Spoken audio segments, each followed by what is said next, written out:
Cordial saludo para todos los televidentes del programa En Derecho por el canal Cosmovisión en este nuevo horario, 6:30 de la tarde, para que no se lo pierdan. Soy Juan Carlos Hurtado Ochoa, abogado especialista en Derecho Laboral, en pensiones y en laboral administrativo, siempre con la intención de traer temas jurídicos para resolver problemas de la cotidianidad en un lenguaje sencillo y con invitados donde no hablamos tanto desde lo técnico, sino desde lo fácil, donde todos podamos, como lo decimos siempre, aprender y entender de los distintos temas. Importante tener en cuenta lo siguiente: primero, para usted solicitar la cita con nosotros, lo más indicado es llamar a los teléfonos que van a aparecer en pantalla. Juliana Echavarría es la persona encargada de darles la cita. ¿Por qué es importante llamar primero? Porque nuestra asistente le va a decir qué documentos debe llevar, cuándo lo podemos atender. Todo eso es muy importante tenerlo presente, porque a veces los televidentes van directamente hasta la oficina sin cita y obviamente queda muy complicado poderlos atender porque tenemos una agenda de trabajo bastante apretada, y la idea también es poderlos orientar y decirles: vea, traiga este documento, qué requisitos se necesitan. Entonces es importantísimo llamar a los teléfonos que aparecen en pantalla para poder solicitar la cita. Y lo segundo, los abogados que deseen anunciar sus servicios, contar sobre los temas que están manejando desde sus oficinas, pueden también venir a nuestro programa, pautar con nosotros, contactarse con nosotros y contarles a todos los televidentes qué están haciendo en materia jurídica. Hay un tema que es bien importante y está relacionado con la protección del patrimonio. ¿Cómo así que la protección del patrimonio? Pues muchas veces cuando celebramos el matrimonio o cuando nos vamos a convivir con otra persona, no tenemos en cuenta que a veces o generalmente nace a la vida jurídica una sociedad conyugal que está relacionada con ese tema de lo económico, y no tenemos a veces las precauciones necesarias para hacer unas capitulaciones, para definir muy bien cómo queda el patrimonio, o quienes tenemos un patrimonio y deseamos en vida dejar eso muy organizado, tampoco tomamos las correcciones o las medidas oportunas y se generan todos los problemas que ya ustedes conocen. Cuando se presenta el divorcio, cuando fallece la persona que tiene el patrimonio, también pasan muchas cosas. Entonces hemos decidido invitar nuevamente a un abogado que ya ustedes conocen. Se trata del doctor Manuel Ballesteros Romero, y hemos decidido con él pues que nos explique un poquito sobre todo esto relacionado con esa protección patrimonial, organizar también lo económico. Doctor Manuel, buenas tardes en este nuevo horario de 6:30 de la tarde. Gracias por acompañarnos. Y bueno, eso que estamos mencionando de proteger el patrimonio, ¿cómo funciona? Saludos, doctor Juan Carlos, buenas tardes, saludos a todos sus televidentes. Sí, efectivamente, doctor Juan Carlos, ahí hay un asunto que es bastante importante que las personas tengan en cuenta al momento de tomar una de las decisiones más importantes en la vida, como es irse a vivir con otra persona. Y mire, sea que se vayan a vivir con el matrimonio o sea que se vayan a vivir en unión libre, deben tener una posición responsable frente a eso, doctor Juan Carlos. ¿Qué nos hace daño ahí?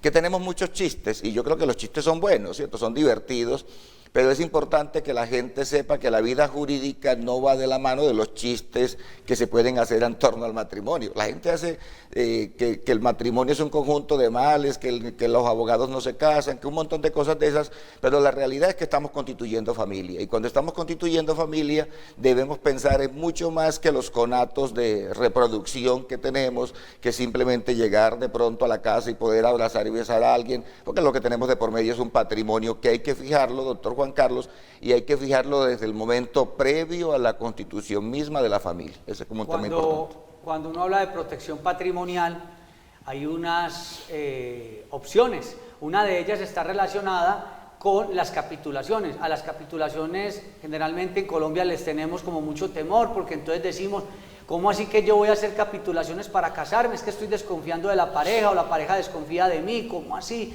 Es que tiene miedo que yo lo vaya a defraudar económicamente. Una de las formas de proteger el patrimonio son las capitulaciones, sobre todo cuando hay personas que ya se han divorciado y vuelven a entablar nuevamente otro hogar, y ya vienen como con esa situación muy resuelta, pensando: no, en el divorcio anterior me fue muy mal, yo no quiero volver a perder buena parte de lo que he construido económicamente hablando, doctor Manuel. Efectivamente, doctor Juan Carlos, vea, el mejor mecanismo que puede existir tanto en el matrimonio como en la unión marital de hecho son las capitulaciones. Y lo que pasa es que esas capitulaciones tienen unas comprensiones diversas y generalmente la gente ha entendido que las capitulaciones son para que no nazca sociedad conyugal. O sea, las capitulaciones las entienden como para que lo tuyo es tuyo y lo mío es mío. Y esa es apenas una de las posibilidades, pero no es la posibilidad central dentro del matrimonio. Es, por ejemplo, salvaguardar bienes, hacer destinaciones de bienes. Cuando hay personas, doctor Juan Carlos, por ejemplo, que tenemos dos profesionales, entonces, ¿qué puede decir, por ejemplo, la esposa al esposo? Mire, lo que yo me gane como odontóloga va a ser mío en un 70% y el 30% para la sociedad conyugal. Lo que usted se gane como ingeniero va a ser suyo en un 70% y lo otro para la sociedad, lo otro lo vamos a compartir, los otros hacen partes por partes iguales. Son formas de generar incentivos en el otro para que el otro se motive a trabajar, a producir, a ahorrar, porque hay veces que uno de los dos cónyuges se dedica a gastar y el otro tratando de trabajar y siente que no está acompañado en ese trabajo de producir, de ahorrar, de economizar, de invertir, etcétera. O sea, doctor Manuel, que usted sugiere y no lo ve como algo negativo el hecho de constituir las capitulaciones, porque a veces las personas dicen, pero yo qué voy a hacer capitulaciones si yo no tengo donde caerme muerto, yo no tengo recursos, pero muchas veces estamos hablando de personas muy jóvenes que hoy no tienen recursos, pero en el futuro sí los van a tener porque son deportistas, porque son artistas, porque son profesionales con una gran vocación hacia el futuro, porque son unos emprendedores en potencia que más adelante van a tener muchos recursos, tanto para jóvenes como para veteranos. Las capitulaciones no sobran, entonces, doctor Manuel. Indiscutiblemente que no, doctor Juan Carlos. Mire, todos, por ejemplo, los profesionales nos graduamos, los abogados nos graduamos con un código y un lapicero, ¿cierto? Con un código y un lapicero nos graduamos y salimos con eso, pero poco a poco vienen los rendimientos, vienen las ganancias, vienen las cosas, y entonces es establecer reglas de cómo vamos a aportar cada uno de los cónyuges a ese matrimonio y cómo vamos a repartirnos los bienes después, que como decía, no significa que lo tuyo es tuyo y lo mío es mío, que es lo que se utiliza normalmente. Además, porque pasa otra cosa, doctor Juan Carlos, que uno la mira, yo que trabajo con derecho societario, por ejemplo, todos sabemos en derecho societario que el peor modelo de sociedad es 50-50. O sea, eso, ¿por qué? Porque eso tiene una cosa que los economistas la llaman la tragedia de los comunes. Uno se echa esperando que el otro produzca y entonces si uno de los dos está trabajando, pues el otro perfectamente se puede quedar ahí tiradito esperando que el otro produzca. Entonces eso genera desequilibrios y esos desequilibrios generan ruptura de la sociedad, ¿cierto? En materia societaria y generan ruptura del matrimonio. En materia del matrimonio indiscutiblemente. Y ya hoy en familia, lo único peor que una unión 50-50 es la unión marital de hecho sin capitulaciones, porque es la incertidumbre total, porque usted no sabe cuándo se le acaba ese vínculo que usted puede tener, doctor Juan. Antes de irnos a la primera pausa, para constituir unas capitulaciones e irnos a otros modelos de protección del patrimonio, ¿cómo se constituyen esas capitulaciones? Y es un trámite muy complejo y es decir, si voy a contraer matrimonio, ¿con cuánto tiempo debo de antelación constituir las capitulaciones? ¿Dónde lo debo hacer? Y si voy a constituir también una relación, una unión marital de hecho, o me voy a ir, como dicen popularmente, me voy a rejuntar con alguien, me voy a ir a vivir con alguien, ¿con cuánto tiempo? Porque la incertidumbre más grande, usted lo acaba de mencionar, está con aquellas personas que se van a vivir, digamos, dentro de la informalidad, y entonces en esa informalidad tampoco tienen presente el tema patrimonial. Sí, vea, doctor Juan Carlos, el tiempo debe ser antes del matrimonio. O sea, lo ideal es que uno no tiene por qué hacer capitulaciones para dentro de 3 años. Yo me voy a casar, pues, y hago las capitulaciones 5 días, 10 días, 15 días antes, pues es como lo prudente. Lo otro, doctor Juan Carlos, es, mire, si yo decido constituir una familia bajo la modalidad de matrimonio o unión marital de hecho, yo debo tener un plan de vida, porque si yo lo que estoy pensando solamente es en dormir junto con alguien, pues eso se soluciona de diversas maneras diferentes de la constitución de la familia. Y si yo tengo un plan de vida, pues uno se acerca, lo que hace todo el mundo, yo voy a construir una casa, me acerco al arquitecto y luego al ingeniero, voy a hacerme un procedimiento médico, me acerco al médico, o sea, me asesoro. ¿Qué tienen que hacer aquí? Acercarse a un abogado que sepa de este tema. Obviamente hay abogados que trabajan otros temas y que no los podrán asesorar adecuadamente y el abogado le diseña unos estatutos, porque las capitulaciones son eso, son unos estatutos que dicen cómo se manejan los aportes y cómo se manejan las ganancias para que posteriormente la pareja viva con total tranquilidad y conozca previamente unas reglas de juego completamente claras. Esos son actos sin cuantía, doctor Juan Carlos, porque uno hace descripción de los bienes que aporta, o si no aporta nada, pues dice no tengo nada, porque como decíamos ahorita, me puedo casar sin nada, no aporto nada, pero lo que consigamos lo vamos a repartir de esta manera. Es eso, y es un acto sin cuantía que tiene muy poco valor, de pronto un poco más la asesoría del abogado. Estamos con el doctor Manuel Ballesteros Romero, él es abogado, además docente universitario, y con él hemos desarrollado distintos temas. Hace algunos días hablábamos sobre el tema del divorcio y estamos hablando entonces es cómo es la protección patrimonial. En principio hablábamos de las capitulaciones, nos faltó mencionar, doctor Manuel, si ese documento de las capitulaciones, esa solemnidad si se quiere, se debe hacer ante notario, o cómo es eso, rápidamente para irnos a la pausa, doctor Manuel. Sí, la regla es ante notario, doctor Juan Carlos. Por el código trae unas excepciones de unas cuantías, eso es mejor no correr riesgo con eso y hacer esas capitulaciones ante el notario. Como le decía, es un acto que vale menos de 150.000 pesos, o sea, vale muy poco en comparación con lo que puede valer la fiesta de boda o en comparación con lo que puede valer el trasteo. Realmente vale muy poco y es una seguridad para toda la vida y que realmente le da solidez al vínculo matrimonial, porque las dos personas tienen confianza en las reglas de juego que los están guiando. Nuestra sugerencia con el doctor Manuel Ballesteros Romero, hoy hablando sobre la protección patrimonial en esta primera parte del programa, sobre capitulaciones, que es una forma de usted llegar a esa relación, bien sea la relación matrimonial o la unión marital de hecho, con unas reglas de juego claras dentro de lo que económicamente llega uno a esa relación. Pues también es importante señalar que además de ir al trámite notarial para ese documento, pues muy importante que se asesore de un abogado experto en la materia, porque lo que le sirve a Manuel Ballesteros no le sirve a Juan Carlos Hurtado o a usted como televidente. Todos estos trámites son un traje a la medida porque varía pues el tema económico, las expectativas económicas, el patrimonio. Cualquier inquietud sobre estos temas, llámenos a los teléfonos que aparecen en pantalla, pida primero su cita y con el mayor de los gustos lo atendemos. Se perdió el programa en Derecho, nos pueden buscar como Juan Carlos Hurtado Gran Ciudad, nos pueden buscar en YouTube, en Facebook, en TikTok, en Kiwai, en todas esas redes sociales nos pueden encontrar, o en granciudad.net, están todos los programas de nosotros allí emitidos, granciudad.net. Vamos a ir a una corta pausa y ya regresamos en Derecho.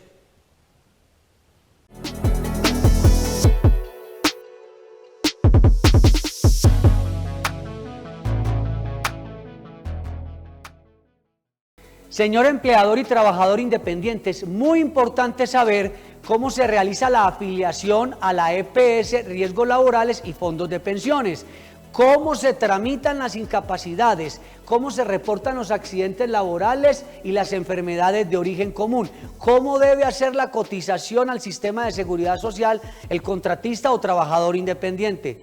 Para acompañarlo en estos procesos y asesorarlo de manera adecuada, llámenos a los teléfonos que aparecen en pantalla y resuelva sus inquietudes. Somos especialistas en derecho laboral, en pensiones, en seguridad social.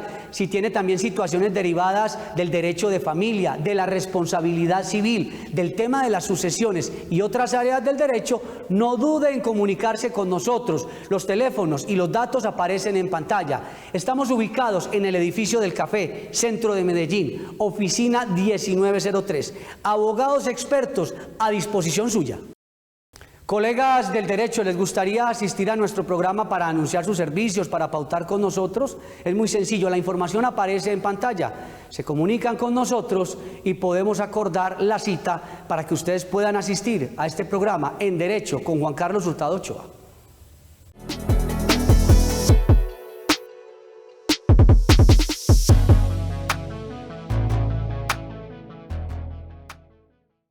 Y continuamos en Derecho por el canal Cosmovisión, 6:30 de la tarde, todos los jueves, y también hay repeticiones durante el fin de semana. Y además en nuestras redes sociales ustedes nos pueden buscar como granciudad.net, hay un portal que se llama granciudad.net o .co, y allí va a encontrar una sección que se llama En Derecho, y allí están todos los programas que hemos emitido. Por estos días además, la Unidad de Gestión y Parafiscales UGPP está requiriendo a trabajadores independientes y a empleadores y a trabajadores sobre el pago de la seguridad social. Si usted necesita acompañamiento para saber cómo tiene que hacer los aportes, cómo hacer el reporte de las incapacidades de enfermedad general o de origen laboral, todo eso de la seguridad social, también lo podemos acompañar en ese sentido. Estábamos hablando con el doctor Manuel Ballesteros al inicio del programa sobre la protección patrimonial desde el ámbito de la creación de las capitulaciones cuando vamos a contraer patrimonio o vamos a vivir con otra persona para que ese tema económico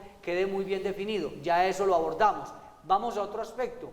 Resulta que usted tiene un patrimonio económico, obviamente, y usted desea como en vida empezar a organizar ciertos asuntos, y entonces usted dice, qué bueno que mis hijos quedaren con una herencia de estos elementos y tal, pero yo no quiero todavía hacer como un testamento, o puedo hacer un testamento, o puedo hacer algo que se conoce como el fideicomiso civil o el usufructo. Hay varios mecanismos que yo quisiera, doctor Manuel, que nos explicara cuándo debemos acudir a ciertos mecanismos de protección patrimonial que también ayudan como a organizar muchas cosas, no solamente en vida, el causante falleció y no deja, como dicen por ahí coloquialmente, la pelotera armada. Sí, señor, hay muchísimas formas, porque es lo mismo, es el mismo tema, doctor Juan Carlos, cómo anticiparse a los problemas, porque nosotros lo que tenemos que hacer es entender que tenemos un proyecto de vida y entender, por ejemplo, que si nos casamos para toda la vida, o entender que nos podemos morir y tenemos a quien dejarle los bienes. Entonces, mire, esos pleitos se vuelven históricos y se vuelven de documento internacional, le sirven a todo el mundo menos a los herederos cuando no se deja un testamento claro, por ejemplo. Y a veces se vuelve tan fácil, doctor Juan Carlos, decir, dejo mis bienes a mi hermano, a un renglón, dejo todos mis bienes a mi primo, a mi sobrino, a mi comadre, a la iglesia, etcétera, en un solo renglón. Hay veces que hay que extenderse un poco más. De manera que la primera invitación es, hombre, piensen en el testamento, y es como la primera regla. Ahora, fíjese usted, dentro del testamento, yo tengo la posibilidad, teniendo hijos, por ejemplo, de beneficiar a uno de los hijos. ¿Por qué yo lo podría beneficiar? No significa que lo quiera más, significa que él puede estar necesitando más. ¿Por qué? Porque puede tener una enfermedad que le ha impedido desarrollarse, porque él no pudo terminar sus estudios universitarios, porque fracasó, etcétera, etcétera, económicamente. Entonces yo perfectamente puedo decir que de mis bienes le dejo a él hasta un 50%, que es una forma de beneficiarlo. Ahora, hay otras maneras también de distribuir ese patrimonio sin defraudar a nadie. Perdóname, doctor Manuel, el testamento también es un documento que se hace ante notario, pero que, o no necesariamente ante notario, pues para que se formalice debería ser ante notario, pero también ojalá el acompañamiento de un abogado que le diga cómo organizar el testamento, porque no es simplemente como usted dice, en una hojita, digo qué voy a hacer, pero no puedo a veces, digamos, tener pendiente algunos escenarios cuando la familia sobre todo es muy problemática. Efectivamente, doctor Juan Carlos, lo primero aquí debe ser el abogado, un abogado de confianza que lo asesore, porque en la notaría le hacen el testamento bajo una minuta que maneja el protocolista, pero esa minuta se parece a todo el mundo y en consecuencia no se parece a nadie. Lo ideal es que se pueda hacer ante notario efectivamente. Y además, hay varios tipos de testamento, pues que eso uno no lo recomienda. El testamento verbal, cuando uno está enfermo en la cama y no hay forma de llegar al notario, etcétera, pues uno llama a unos amigos testigos, y ante ellos, sí, testigos, cinco testigos en voz alta uno dice, y eso equivale a un testamento, pero tiene uno que morirse dentro de los 30 días siguientes. Entonces, como esto es un acto que uno lo puede planificar, pero mire que ahora que teníamos la pandemia y que nos encontrábamos con muchas personas en circunstancias, uno le decía, si el notario no puede ir al lugar donde está, llame 5 personas y en voz alta, hasta donde pueda hablar, diga cómo reparte sus bienes. Pero además, doctor Juan Carlos, mire que hay personas que se van del país, y usted internacionalmente también puede otorgar el testamento. O sea, si usted está en México, si usted está en Buenos Aires, si usted está en Barcelona, usted puede ir y conforme a las reglas de Barcelona, de México, de Argentina, usted otorgue ese testamento. Obviamente que consulte un abogado que esté en Colombia, que es donde están los bienes. Lo digo porque nosotros tenemos muchos familiares fuera del país, muchos familiares en Barcelona, muchos familiares en Boston, muchos familiares en México, y podemos hacer eso aquí. Las otras formas, doctor Juan Carlos, como usted planteaba, el usufructo, porque yo puedo en determinado momento decidir, supóngase este ejemplo, yo quiero beneficiar a mi madre que nunca tuvo una casa y que siempre me dijo que quería tener una casa, yo le quiero dar su casa. Pero ¿qué pasa? Que yo tengo 2 hermanitos que no les gusta trabajar, por ejemplo, y entonces cuando mi madre fallezca, yo le regalé la casa, la partimos entre 3, y yo termino beneficiando a mis hermanitos a los que no quiero beneficiar. Entonces yo lo que hago es que le doy el usufructo a mi madre, por ejemplo, cuando ella fallezca vuelve la propiedad a mí. Manuel, defínanos, porque la idea, como decimos acá en el derecho, es hablar en un lenguaje muy sencillo. ¿Qué significa usufructo? Es decir, en la práctica, ¿qué es?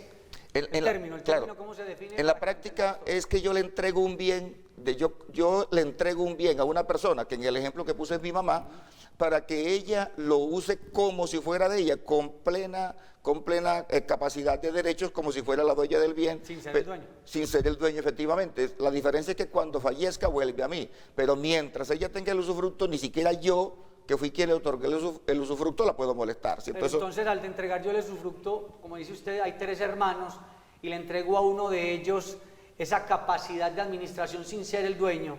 Entonces, de entrada ya estoy desplazando a los 2 hermanos para un tema de una sucesión.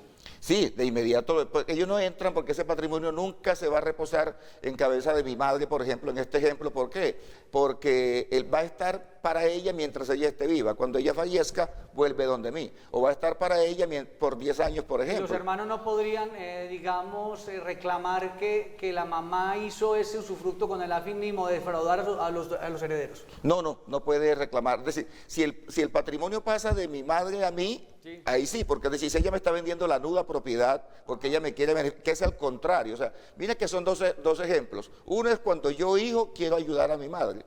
Y otra es cuando mi madre me quiere ayudar a mí, favorecerme a mí. Ahora, si mi madre... ¿Y el usufructo suena más como que quién está ayudando a quién? Alguien sí, alguien que está ayudando a otro, sí, ¿Pero señor. la mamá al hijo en este caso o el hijo a la mamá? En el primer ejemplo que puse, yo estoy ayudando a mi madre dándole una casa y después ese patrimonio vuelve todo a mí. En el segundo ejemplo, mi mamá me puede estar ayudando a mí, me da el usufructo. ¿Pero eso qué significa? Que cumplido un determinado momento, el usufructo vuelve a mi mamá, así ella haya fallecido, y se reparte entre todos los hermanos, porque lo que si no puede utilizarse es como un mecanismo para defraudar, ¿cierto? Ninguno de estos mecanismos son para defraudar, todos son para proteger, para dirigir, etcétera. Ahora, mire qué puede pasar, que es un tema que lo conversamos nosotros en algún momento, sí, el de la hipoteca inversa. O sea, mi mamá también puede decidir, mi mamá, mi papá, mi tío, etcétera, venderme a mí la nuda propiedad. Y entonces me dice, mire, yo tengo esta casa de 300, 400 millones de pesos y yo no tengo con qué vivir ni tengo con qué comer. Entonces yo se la quiero vender a usted por 100 millones de pesos y yo me quedo viviendo en la casa hasta que me muera. Perfecto, tome 100 millones, usted verá qué hace con ellos, gásteselos como quiera y usted va a vivir en la casa como si fuera dueña, ese es su usufructo hasta que se muera. Pero cuando se muera, como usted me vendió a mí esa nuda propiedad y usted conservó solamente el usufructo, ya el bien pasa a mí completamente. Eso es como una especie, yo comparo mucho esa opción a la inversa, ¿cómo es? Hipoteca inversa. Hipoteca inversa, sí, es como un leasing, usted está pagando, es un arrendamiento por la garantía de vivir, pero no queda con la propiedad a menos que pague, bueno. A menos que pague, sí. A menos que pague, y finalmente quien pague todo el valor es el que queda con la... Exactamente. Como titular o la propiedad. O sea, sí, señor. De eso, ¿no? Es una mezcla entre el leasing y el seguro. No, aquí no ha habido cultura de eso, no han desarrollado todavía el tema, pero es un tema que es un perfecto sustituto de la pensión, doctor Juan Carlos. De hecho, nosotros hemos sacado cuentas matemáticamente y es mucho más rentable la hipoteca inversa que cotizar a los fondos de pensiones. Es muchísimo más rentable. Pero no hay como cultura. A mí, además, esa iniciativa genera todavía muchas dudas. La gente dice, no, pero es que no hay como tener uno su casa o su apartamento propios y sienten que cuando están hablando de hipoteca inversa es como si no tuvieran nada. Las personas, o como no dejar nada, mejor dicho. Las personas odian la palabra hipoteca, porque las personas sienten que la palabra hipoteca les va a quitar la casa. O sea, las personas no piensan que la hipoteca les da la casa, sino que la hipoteca les quita la casa. Por un mal comportamiento de los malos inversores, gente que invierte mal y pierde la casa por una hipoteca. Pero cuando usted se pone a ver, la mayor parte de familias han conseguido la casa gracias a la hipoteca. O sea, no la pierden, sino que la consiguen gracias a la hipoteca. Y aquí la hipoteca lo que le permite es garantizarle unos años de vida a una persona que trabajó, que se preocupó por conseguir 1, 2, 3 bienes inmuebles, por ejemplo, los está usufructuando, los tiene en arrendamiento y mientras tanto el banco además le va a estar entregando una cantidad de dinero hasta que se muera. Cuando se muera, ¿qué dice el banco? Vengan los herederos, los que quieran heredar, vengan y me pagan lo que el señor me debe, ni un peso más ni un peso menos, y se llevan sus casas. O no me pagan y yo me cobro con las casas y les devuelvo el resto si queda dinero de sobra, ¿cierto? Mira que son figuras muy efectivas, tiene que ver con la mala educación en eso. Estamos con el doctor Manuel Ballesteros Romero hablando sobre protección al patrimonio, ya hablamos de capitulaciones, estuvimos ya hace unos segundos conversando sobre también testamento, hablando también sobre usufructo, y vamos a hablar también después de la pausa del fideicomiso civil y de otras formas de protección del patrimonio. Si usted necesita hacer trámites sobre cualquiera de estos documentos o una asesoría en este sentido, nos puede llamar a los teléfonos que aparecen en pantalla. Primero pedir la cita con Juliana Chavarría, quien es nuestra asistente jurídica. Ella le va a decir qué documentos debe llevar a nuestra oficina. No vaya hasta la oficina sin pedir la cita porque no hacemos nada, la verdad no hacemos nada. La idea es que primero llame, ahí están los teléfonos. Vamos a una corta pausa, ya regresamos con más temas en Derecho por el canal Cosmovisión.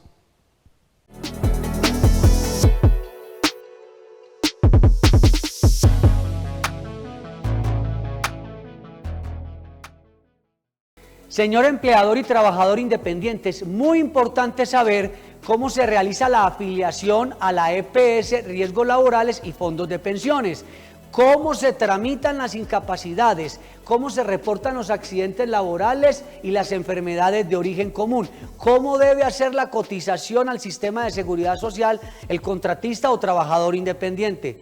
Para acompañarlo en estos procesos y asesorarlo de manera adecuada, llámenos a los teléfonos que aparecen en pantalla y resuelva sus inquietudes. Somos especialistas en derecho laboral, en pensiones, en seguridad social. Si tiene también situaciones derivadas del derecho de familia, de la responsabilidad civil, del tema de las sucesiones y otras áreas del derecho, no dude en comunicarse con nosotros. Los teléfonos y los datos aparecen en pantalla. Estamos ubicados en el edificio del Café, centro de Medellín, oficina 1903. Abogados expertos a disposición suya. Colegas del derecho, ¿les gustaría asistir a nuestro programa para anunciar sus servicios, para pautar con nosotros? Es muy sencillo, la información aparece en pantalla. Se comunican con nosotros y podemos acordar la cita para que ustedes puedan asistir a este programa en Derecho con Juan Carlos Hurtado Ochoa.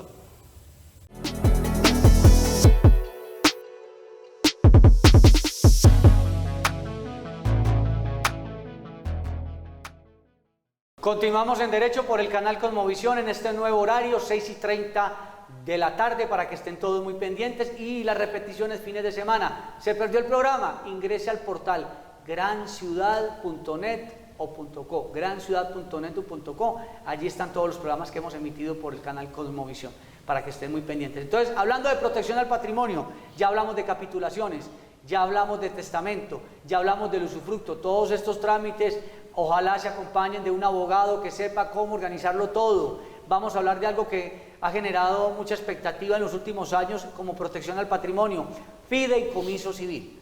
¿Qué es el fideicomiso civil? Si protege o no protege el patrimonio, qué tanto ayuda para evitar una sucesión a futuro o un tema ya herencial más complejo. Doctor Manuel, fideicomiso civil. Sí, señor, es una figura de muchísima utilidad, doctor Juan Carlos, supremamente útil. Lo importante es entender una cosa: esto no es para hacer trampa, ¿cierto? Esto no es para defraudar, esto no es para yo dejar a unos herederos sin bienes, porque cuando las personas creen que le van a hacer trampa al derecho, esto tiene 2700 años, doctor Juan Carlos, el derecho va adelante y lo que hace es que termina generando una cantidad de enredos impresionantes. Pero si yo tengo, por ejemplo, 3 hijos y tengo una cantidad de bienes, yo perfectamente puedo dejarle en un usufructo a un hijo, a otro y a otro, es decir, reparto por partes iguales. ¿Y eso qué significa? Que todos esos bienes los estoy sacando del patrimonio de la masa de la sucesión, por ejemplo. O sea, la sucesión puede quedar sobre lo que no estuvo incluido en el fideicomiso, se puede volver mucho menos cuantiosa, puedo estar evitando cantidad de litigios, cantidad de pleitos, etcétera, porque con el fideicomiso lo que me garantizo es que cuando yo fallezca, mi hijo va a una notaría con mi acta de defunción, mi registro civil, y levanta un documento de restitución del inmueble y le queda a él sin ningún otro trámite. Es un trámite completamente sencillo, como decíamos, si no estamos trampeando a la gente, porque hay algunos, y a uno lo buscan con alguna frecuencia: mire, que mi marido tiene un hijo extrapatrimonial, o tiene 2 extramatrimonial, o tiene 2 hijos extramatrimoniales, ¿y cómo hacemos para que no le quede? Dice, no hay forma, porque lo que usted va a meter a su único hijo, el que usted tiene dentro del matrimonio, es en un pleito, porque esos muchachos posteriormente van a venir y van a entrar con atacar ese fideicomiso con un asunto muy problemático, doctor Juan Carlos, y esto vale para que los televidentes lo tengan muy claro, tanto en la herencia como en la sociedad conyugal. El que esconde un bien lo pierde por duplicado. ¿cierto? Y eso lo dice la norma. El artículo no importa, pero para que la gente sepa, cuando una persona esconde un bien, lo está perdiendo por duplicado. Entonces, nunca asesore a su cliente, ni se deja asesorar en el sentido de que podemos esconder los bienes, que mire que lo hacen a veces los cónyuges, volviendo al tema anterior. Tengo un bien y ¿cómo hago para no partirlo con mi compañera permanente o con mi cónyuge? Se lo pongo a mi hermana, se lo pongo a mi mamá, se lo pongo a mi hermano, etcétera. Hacer unos enredos impresionantes por falta de claridad. Entonces, todo esto es asesorarse para disminuir costos, disminuir litigios, disminuir incertidumbres, pero sin enredar a nadie, sin hacer trampa, doctor Juan. A mí el fideicomiso se me parece un poco al usufructo en el sentido que la persona que tiene el patrimonio, obviamente lo que hace es un documento donde en notaría dice, vea, esta casa queda para mi hijo y todos pues tienen, digamos, bueno, la diferencia es que los hijos no están todavía teniendo el uso y el goce de esos bienes, pero en el papel sí están declarados allí que cuando se dé una condición, bien sea que fallezca el causante o otra condición, cuando mi hijo se gradúe de medicina, pasará a sus manos este vehículo, o este lote, o esta casa, o este apartamento. Eso se hace en notaría y es bien importante, pero usted menciona algo, el fideicomiso protege en el sentido de yo definir cosas patrimoniales, pero hay algo que ha cambiado y es la defraudación. ¿Y cuál es la defraudación?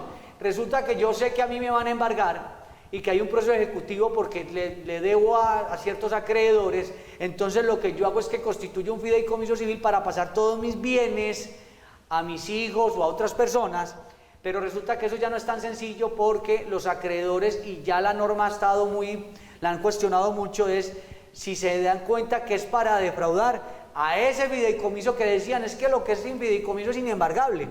Ya parece que no es tan inembargable porque se han dado casos, doctor Manuel, donde se pueden buscar esos bienes, así estén con un fideicomiso civil. Completamente claro, y es que el derecho no puede permitir, doctor Juan Carlos, la trampa, no la puede permitir. Entonces, cuando se da eso, no solamente el fideicomiso no cumple ninguna función, sino que la persona que lo hace comete un delito, que es ese delito de defraudación. Ya eso los penalistas pues manejan eso con plena solvencia. Y una ventaja adicional que tiene el fideicomiso, doctor Juan Carlos, ¿cuál es? Que a diferencia del usufructo, por ejemplo, que es bilateral, el usufructo es unilateral. ¿Qué significa eso para que los televidentes nos entiendan? Que yo hoy le entregué mis bienes a mis hijos, pero mañana puedo ir y recuperarlos. ¿Por qué? Porque mis hijos no me están atendiendo, yo les di todo a ellos y ellos no me están cuidando alimentariamente, o yo me quiero ir, supóngase yo ya anciano, me quedo viudo, etcétera, y me quiero conseguir una novia. ¿Por qué no voy a poder tener derecho a conseguirme una novia viejita, vender una casa y irme a gastar con ella a las Islas Griegas? Pues también lo puedo hacer. ¿Puedo ir a revocar ese fideicomiso? Exactamente, puedo revocar el fideicomiso o revocarlo, pues yo puse de pronto el ejemplo extremo de irme para las Islas Griegas,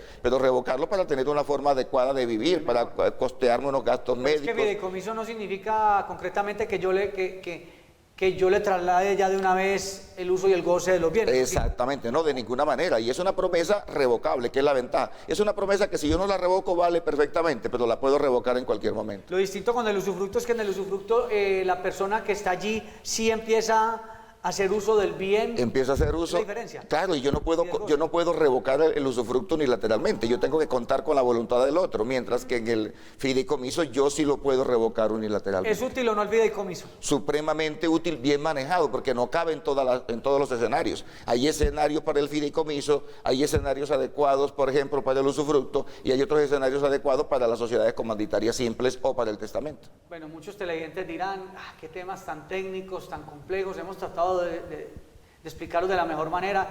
El doctor Manuel Ballesteros nos explicó muchos aspectos, nos habló sobre capitulaciones, nos habló también sobre testamento, nos habló sobre usufructo, nos habló sobre fideicomiso civil. Son formas de proteger el patrimonio. Si usted tiene dudas sobre estos temas, llámenos a los teléfonos que aparecen en pantalla, habla con Juliana Chavarría, quien es nuestra asistente jurídica, pide la cita y arman, como dicen los pelados, un muñeco bien organizado, un libreto bien organizado. Es que todo, en Colombia somos como muy organizados con todo. Gracias, doctor Manuel, muy amable. Muchísimas gracias, doctor Juan Carlos. Saludos a todos sus televidentes. Estuvo con ustedes Juan Carlos Hurtado Ochoa. Muchas gracias por estar con nosotros en Derecho por el canal Cosmovisión. Un abrazo, chao.